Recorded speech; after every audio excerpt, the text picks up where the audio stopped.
Hey everybody, day after the Georgia Tech and Boston College game, and I have some frustrations that I need to vent and talk about. So, you know what? If you're wanting to hear about the Georgia Tech program and what I think needs to happen going forward, what hasn't been living up to the problem, stick around. I'm going to have myself a moo bar. I'm going to talk about it. Because it's just not been acceptable this year. Bottom line, improved in some areas, but it's year 3, man. It's year 3 under Jeff Collins, and I'm tired of hearing about the triple option. Some people were saying, oh, it's this and that, huge rebuild and everything. I think that you're able, by year 3, to point out red flags. You know, last year, I get it, was a COVID year. But this year, we had a full off season. Most of the roster is Jeff Collins, and he has been recruiting well. So, you know, just expect to see a lot more. I don't know. I just expect to see a lot more. You know, when you kind of look at the big picture, we should just have more wins than 3 wins. And it's been 4 close losses in a row. We have not 4 in a row now, but we had 6 as total this year. Lost by 1 to NIU. Lost by 6 to Clemson. Lost by 8 to Virginia. 9 to Virginia Tech. 3 to Miami. And now, well, I'm not sure what it wound up being last night, but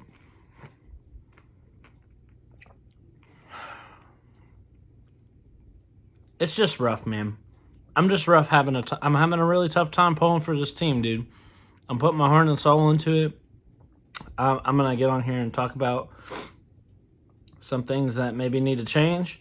And you can call me a couch coach or whatever, but you know, I put a lot into this into this team, and I get shit on every week for it. And so I have some opinions, and I think some changes need to be made. Well, as far as head coaching, Jeff Collins, I mean, I'm torn on Jeff Collins because, you know, I get it would have been a rebuild. I get we've had some close games. And he's recruited like hell. We are on track to have the best recruiting class. Again, that tops his recruiting class 2 years ago. So that's hard to kind of, you know, turn your nose up at when it comes to Jeff Collins. I get it. Maybe you're not, you know, so much of a good coach. In that case, if you're not so great at scheming or play calling or whatever it is, you got to have your coordinators carry load. And I'm telling you what, our freaking coordinators are not.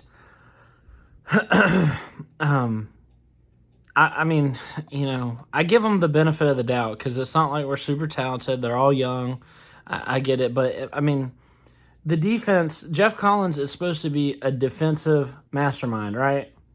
Supposed to be some kind of crazy defense guy. Well, the past few games, our defense has given up, over the past 6 games, a minimum of 400 yards every game. And it's like, it's just frustrating, man. The defense looked promising in the beginning of the year. We held like Clemson to however many yards it was. Turns out their offense is just awful. And then we held UNC. Turns out it was just a bad day for them.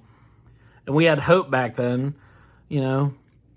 And now it's just game after game, giving up huge yardage on 3rd down and long. We had 3 plays last night from 3rd and 11 plus and let them convert on all 3 of them. And those were all 3 wound up being scoring drives.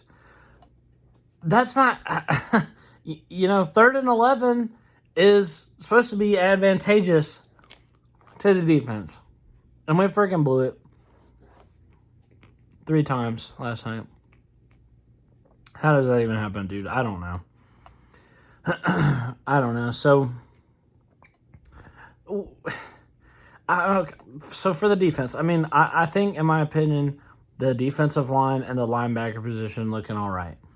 Our safety and cornerback position, though, leaves so much to be desired. That's where we're losing all our yards. Teams that haven't exactly been running the ball like crazy on us. It's given up too many freaking wide open ass passes. I mean, you got wide receivers running open. I mean, we're making the opposing quarterback look like a Heisman candidate every week. So that's where we're the weakest, in my opinion, is corners and safeties. That's where we're getting, the safeties giving up explosive plays for long, huge yardage. And it's just really frustrating, man. It's just really frustrating. Defensive line, I give them credit. They're not exactly getting a ton of sacks. Honestly, like no sacks whatsoever. But at least they're getting decent pressure. They don't get ran on that well. They're able to make. They do short yardage really well. Most of the time, we can get a short yard stop. So I give the defense credit, and then we have some great playmakers at linebacker. Charlie Thomas, Ely, which got freaking out because of targeting last night. Quez, I give them credit. They're those guys do a good job. It's the over the top plays that is what's really killing us on defense, in my opinion. Not to mention, we got a few good, promising defensive lineman recruits coming this year. A couple 4-stars, so I'm pretty stoked on that. But some of these defensive transfers in the offseason and some of the recruits just haven't shown out yet, which I get. Some of them are true freshmen, but the transfers you hope at least would do kind of an instant impact is what they're supposed to. Ely has, but other than that, there's nobody really on the defense any transfers that have really helped us out that much. So props again, Ely. But anyway, enough about the defense. I'm about done with this mobile. Pretty good. Enough about the defense, though. Offense. Another freaking problem we have. Now, everybody's been freaking calling for, Jordan Yates to come in because Jeff Sims has been inconsistent. In my opinion, Jeff Sims gives us the best chance to win. That's just, Jordan Yates came in last night and we lost the same way that we've been losing the past past 3 games. So hopefully that'll shut up the people that were calling for Jordan Yates. Like, I get Sims makes mistakes sometimes, but Yates can just not make long passes. Like 15 yards, he cannot complete a pass over 15 yards. Which, it's okay. You can work around that. If you throw to Gibbs out of the backfield all game, they won't be able to stop you. And guess what? On our final scoring drive, that's what we did. If you can't hand the ball to Gibbs, he gets swallowed up immediately every time for whatever reason. Maybe they hone in on him or whatever it is. You can't hand the ball to Gibbs, and you can't have Jordan Yates throw over 15 yards. And that's what our offense is. Jeff Sims can make those throws, but we didn't have him last night. He was hurt. So it's fine. You can make it work. And it did work. We fed the ball to freaking Gibbs. Not fed it, but, passed it to him out of the backfield and marched all the way down. It was Gibbs that entire final drive. I'm talking about our last scoring drive, not the final drive where we did the opposite of that, and for God knows whatever reason, it didn't work. No. So, at the end of the game, just, what do you know? Give it to our best freaking player. He'll take it down and score for you. And he did. And then, so that works. So we get the ball back in a last-minute type situation where we have a chance to tie the game up again after we've just given it up our defense gives up another touchdown at the end of the game. But that's okay. We get the ball back with enough time to come down the field and score and tie the game back up.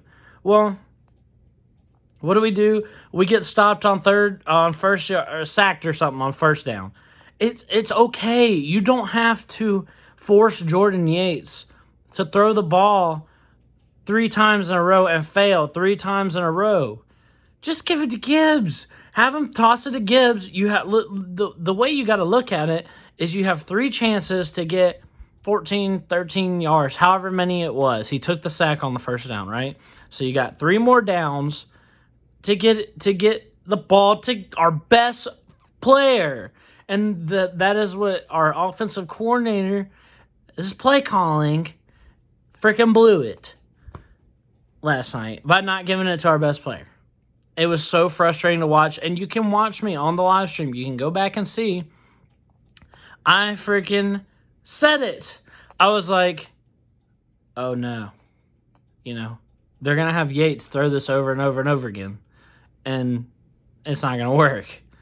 I mean, I don't know why anyone is surprised. Yates, I'm not bashing him. He's a baller. You just have to know his strengths and weaknesses, especially in a critical, crucial, last-second moment.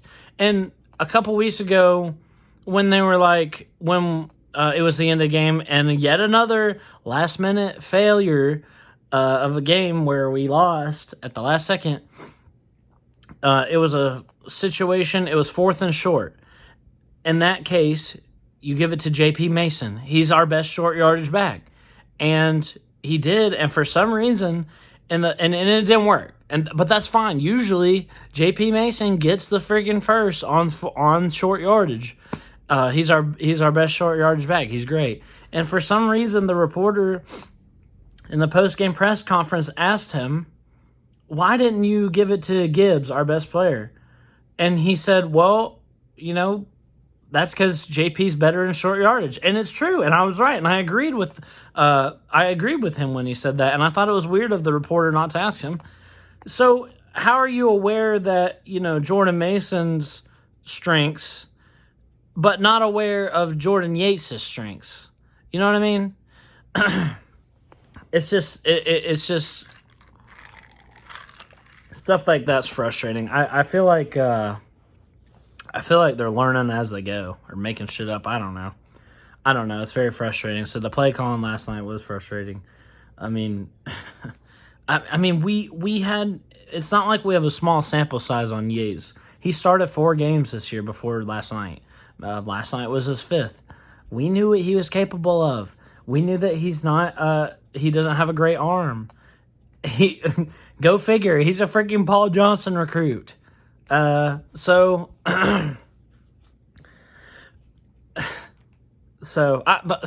sorry if this video is long. It's funny. I was watching this man right here, all mad about his team, the South Carolina. He's all pissed off, and he's my favorite YouTuber, man. And I feel like me and him are about kindred spirits right now because we're both having crappy teams. But, so I thought I'd get on here and talk about what's wrong with my crappy team, because it is hard to freaking sit here and pull for him every week and get the same result. But I'm torn because it's like, last 2 years we've been getting blown out. And now we're not. We're losing games short. So I want to have patience, and I want to have and I want to be patient, and I want to recognize the progress that we made. At least we're not getting blown out. But at the same time, we have the potential to win these games.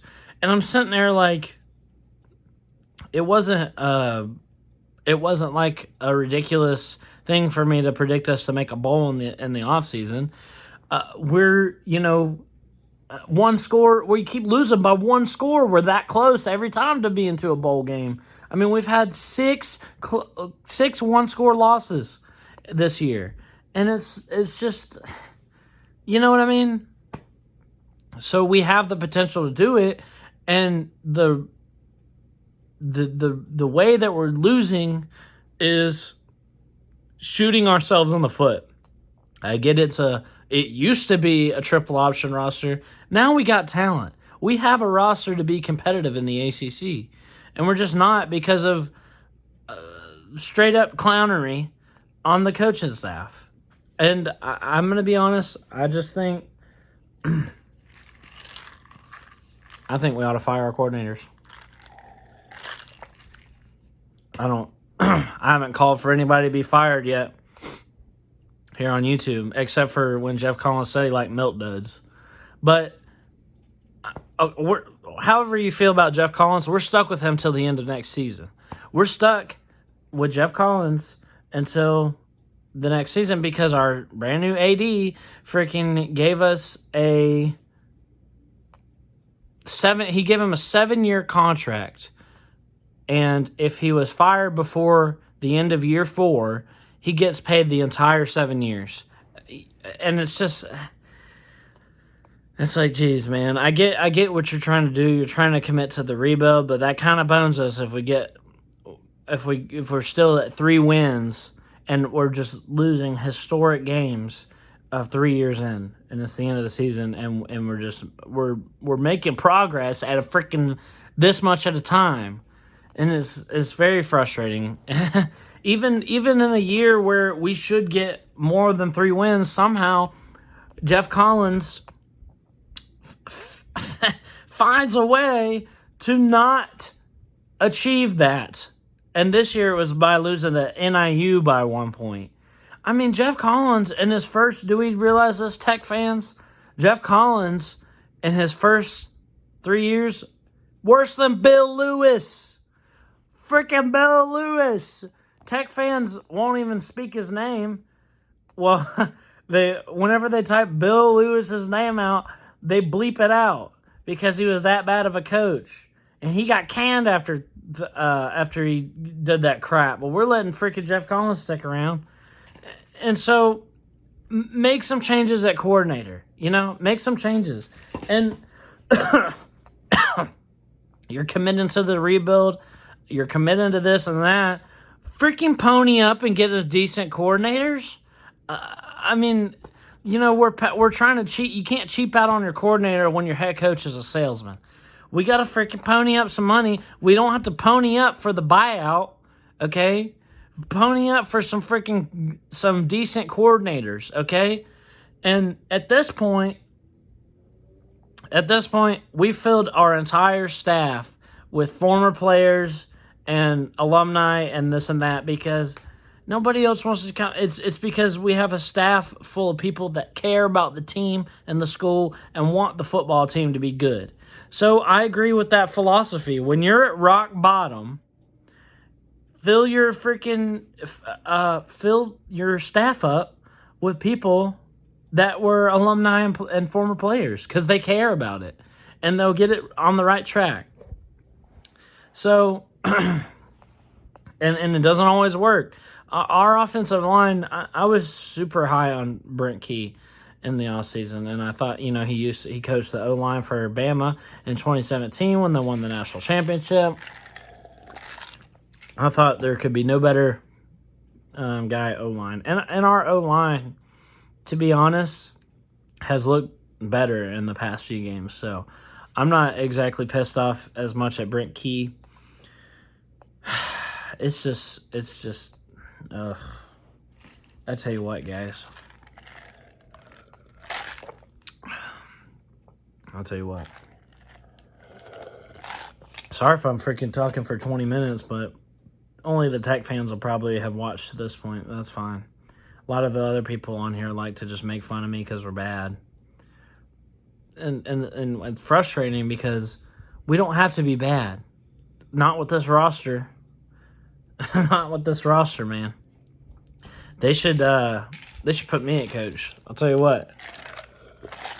I've freaking watched these games. I've watched the games, and I know their strengths and weaknesses. And these guys are spending all week at practice, and Jordan Yates must be at practice throwing freaking 80-yard passes on our god-awful defense. That must be what's happening, so maybe that's why they have so much faith. But I can tell you, when you face a real defense, not even a real defense, an ACC defense that's not at all, we must have the worst defense. We got to be down there. At the beginning of the year, I just don't know what happened. I guess we were just playing crappy competition at the beginning of the year, made us look good. But our defense has fallen off a cliff. And we do have some promising recruits coming in. So that's nice. I'm still on board with the 404, the ATL, the branding and all that. It's just that the coach might not be there. Maybe, after next year, if we find that there's still no more improvement, maybe we look to finding I would still like to do the 404 and the ATL. Maybe not money down, where we do third down, and it's supposed to be this big down that we, it's money down, it's third down, we got to stop them here, and then we give up 3 freaking 11-plus yard third down, let them convert on that. Just give me a break, dude. I feel like they've done a good job branding and whatnot, but it seems like it's a little tone deaf. When we're this bad, it seems like and they just continue to put out the damn the hype videos and stuff. It just seems tone deaf. So our rest of the schedule is no cakewalk.